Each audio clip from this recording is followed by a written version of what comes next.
espiritu ay nakita, bukas na pinto sa langit. Isang trono ang nakatayo, sa kaluwalhati ang labis.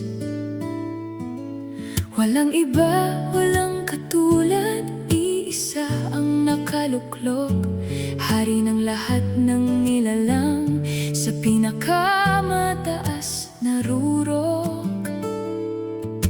Mula sa nag-iisang trono, dumadaloy ang pag-asa, ilog ng tubig ng buhay, kristal sa kalinawan niya.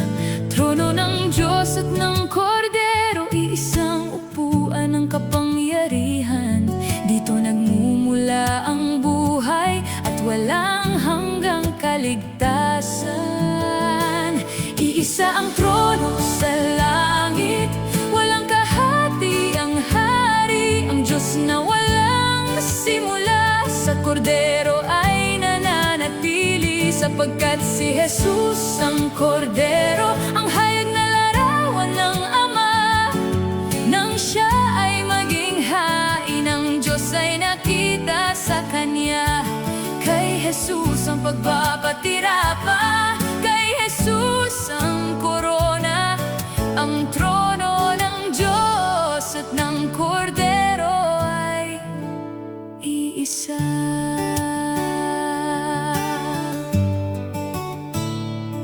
Siya ang Diyos na walang nakakita, ngunit ngayon ay nahayag sa anyo ng Korderong pinatay. Ang pag-ibig niya ay nadama, hindi dalawa ang nakaupo, kundi ang nag-iisang Panginoon.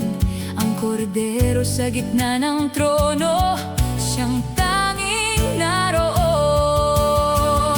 Banal, banal, banal, awit ng mga nilalang. Ang Kordero at ang Ama ay hindi magkahiwalay kailanman. Ang Kordero ay ang Diyos na nagkatawang tao, ang nag-iisang trono ay pag-aari mo, Jesus. Iisa ang trono sa langit, walang kahati ang hari, ang Diyos na walang simula. Sa Kordero ay nananatili, sapagkat si Jesus ang Kordero, ang hayag na larawan ng Ama. Nang siya ay maging hain, ang Diyos ay nakita sa Kanya. Kay Jesus ang pagpapatira